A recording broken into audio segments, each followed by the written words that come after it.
Hello friends. आज हम लोग क्लास 10 ज्योग्राफी का first topic resource and development पढ़ेंगे। I am Sanu Kumar. मैं आज आप लोगों को रिसोर्स एंड देयर क्लासिफिकेशंस की चर्चा करेंगे। Resources, everything available in our environment that can be used to satisfy our needs, which is economically feasible, technically accessible, and culturally acceptable is called resources. जैसे soil, water, forest, wild life etc. Resources can be classified into two types: natural resource and human made resource. Natural resource, resources that occur naturally in our environment, is called natural resource. Example: solar energy, wind energy etc. Human made resource, resources that can be modified by human beings by modifying natural resource, is called human made resource. Example: buildings, bulbs, fans etc. Natural resources can be classified on various bases. On the basis of origin, there are two types of resource: natural resource, biotic resource, and abiotic resource. Biotic resource, all living beings, all living things biotic resource होंगे, यानी वैसा resource जिनमें life हो, जैसे flora and fauna. अब biotic resource वैसा resource जो non living thing से मिलकर बना होता है. अब बायोटिक रिसोर्स कहलाता है, जैसे metals, minerals etc. On the basis of exhaustibility, there are two types of resources: renewable resource, non-renewable resource. renewable resource, वैसा रिसोर्स जो रिन्यू या रिप्रोड्यूस किया जा सके, यानी जिसका अमाउंट अर्थ पे अनलिमिटेड हो, जो कभी खत्म ना हो सके, रिन्यूएबल रिसोर्स कहलाते हैं. Renewable resource is also called replenishable resource, जैसे solar energy, wind energy, water etc. Non renewable resource, वैसा रिसोर्स जिसका अमाउंट फिक्स्ड है, यानी अगर हम लोग उसका यूटिलाइजेशन करेंगे तो वो एक दिन समाप्त हो सकते हैं, अर्थ पर से खत्म हो सकते हैं. यानी ऐसा रिसोर्स जिसको रिन्यू या रिप्रोड्यूस नहीं किया जा सकता है, नॉन रिन्यूएबल रिसोर्स कहलाते हैं, जैसे fossil fuels, minerals etc. On the basis of ownership, there are four types of resource: natural resource, individual resource, community owned resource, national resource, and international resource. Individual resource, वैसा resource जो किसी खास individuals के द्वारा देख रेख किया जाता हो, यानी जिसका मालिकाना हक किसी खास इंडिविजुअल पर्सन्स का है, ऐसे रिसोर्स को इंडिविजुअल रिसोर्स कहते हैं. जैसे साइकिल्स किसी खास पर्सन का होता है, तो उस पर्सन के लिए वो उसका इंडिविजुअल रिसोर्स हो गया. Well, farming land etc.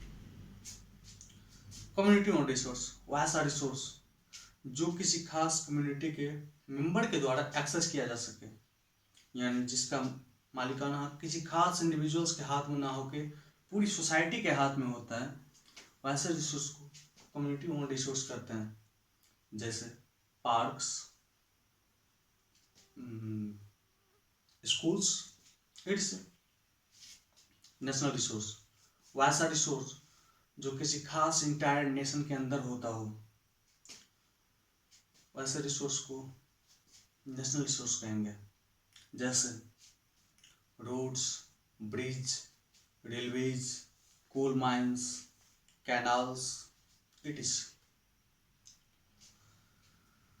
International resource, वैसा रिसोर्स जो ओपन ओशियन में मिलता है, लेकिन इस रिसोर्स को माइनिंग करने के लिए, इस रिसोर्स को निकालने के लिए इंटरनेशनल इंटरनेशनल इंस्टीट्यूशन से परमिशन ग्रांट करवाना पड़ता है। इंडिया के पास मैग्नीज नोडल्स निकालने का परमिशन है। India manganese nodules Indian ocean के बेड से निकालता है, तो इंडिया के लिए इंटरनेशनल रिसोर्स मैग्नीज नोडल्स हुआ।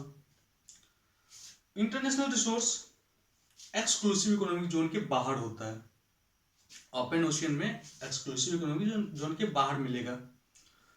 ये एक्सक्लूसिव इकोनॉमिक जोन है क्या?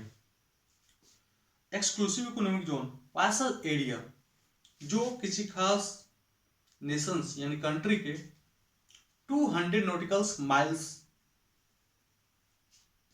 के बीच का एरिया, यानी किसी खास कंट्री के मेनलैंड से 200 नॉटिकल माइल्स तक के का जो एरिया होता है वो उस कंट्री का एक्सक्लूसिव इकोनॉमिक जोन होता है। इस एरिया से वह इंटायर नेशन, वह नेशन एनर्जी जनरेट कर सकता है, वहाँ माइनिंग करके मिनरल्स निकाल सकता है, यानी वो उसका यूटिलाइजेशन कर सकता है। On the basis of status of development, there are 4 types of natural resources: potential resource, developed resource, stock resource and reserve resource. Potential resource वैसा रिसोर्स जो किसी खास एरिया में पाया जाता है, लेकिन हम लोग उसका यूटिलाइजेशन अभी तक शुरू नहीं कर पाए हैं।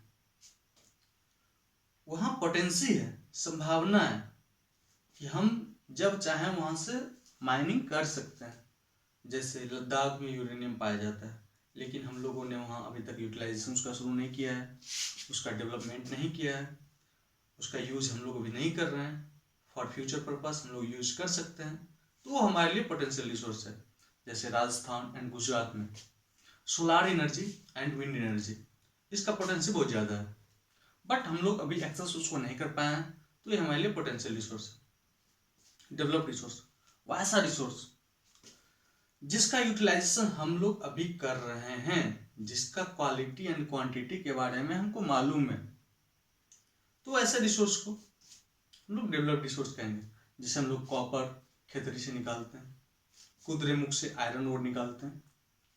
तो जहां भी माइनिंग कर रहे हैं एट प्रेजेंट टाइम, जादूगोरा से यूरेनियम निकालते हैं, तो ये सब हमारे लिए डेवलप्ड रिसोर्स है, यानी वैसा रिसोर्स जिसका यूटिलाइजेशन अभी एट प्रेजेंट टाइम कर रहे हैं। अगला है आपका स्टॉक रिसोर्स, वैसा रिसोर्स जिसको यूज करके हम अपने सेटिस्फैक्शन को पूरा कर सकते हैं, बट एट प्रेजेंट टाइम ऐसा पॉसिबल नहीं है बिकॉज लैक ऑफ टेक्नोलॉजी। जैसे water is a compound of hydrogen and oxygen, but technology के अभाव में हम लोग इसको डिवाइड नहीं कर पा रहे हैं। अगर हम लोग डिवाइड करेंगे, कर पाएंगे इसको, तो hydrogen is a rich source of energy. Hydrogen energy का सबसे रिच सोर्स है, तो ये हमारे लिए स्टॉक रिसोर्स हुआ। Reserve resource, reserve resource is a subset of stock resource. For future purpose हम लोग इसका यूज अभी एट प्रेजेंट टाइम बहुत कम कर रहे हैं या नहीं के बराबर कर रहे हैं। जैसे डैम, हम लोग रिवर पे डैम बनाते हैं, रिवर में जो भी वाटर है, अगर उसका हम हाइड्रो इलेक्ट्रिसिटी उससे हम अगर जनरेट कर पाए तो हमारे लिए बहुत बड़ी फायदे की बात है। हम लोग आसानी से इलेक्ट्रिसिटी जनरेट कर पाएंगे, इलेक्ट्रिसिटी का बिल कम आएगा, देश का विकास होगा। बट एट प्रेजेंट टाइम हम लोग इसको नहीं कर पा रहे हैं। टेक्निकली एक्सेसिबल है, बट हम लोग एट प्रेजेंट टाइम इसका यूटिलाइजेशन नहीं कर पा रहे हैं। जैसे फॉरेस्ट का यूटिलाइजेशन बहुत कम कर रहे हैं। तो रिवर के वाटर को अगर हम लोग यूटिलाइज करके हाइड्रल एनर्जी जनरेट करें तो हमारे लिए बहुत अच्छी बात है। But at present time fossil fuels available हैं, तो हम लोग को आसानी से फॉसिल फ्यूल्स मिल जाते हैं, तो फॉसिल फ्यूल्स से हम लोग इलेक्ट्रिसिटी जनरेट करते हैं। बिकॉज ये इकोनॉमिकली इनफिजिबल है एट प्रेजेंट टाइम। टेक्नोलॉजी धीरे धीरे डेवलप जब होगा तो हम लोग इसको इकोनॉमिकली फिजिबल कर पाएंगे। चूंकि इसका कॉस्ट बहुत ज़्यादा पड़ता है, तो एट प्रेजेंट टाइम बहुत कम हम लोग इसका यूज़ कर पा रहे हैं। जितना पोटेंसी है उसका 50% भी यूज़ नहीं कर पा रहे हैं। इंडिया भरा हुआ है रिवर से, बट इंडिया में हाइड्रो इलेक्ट्रिसिटी धीरे धीरे डेवलप कर रहा है, बट एट प्रेजेंट टाइम जितना डेवलप होना चाहिए उतना डेवलप नहीं किया है। तो आज की क्लास में बस इतना है। हम लोग फिर नेक्स्ट पार्ट में आगे हम लोग देखेंगे कि रिसोर्स का डेवलपमेंट कैसे किया जा सके। So thanks.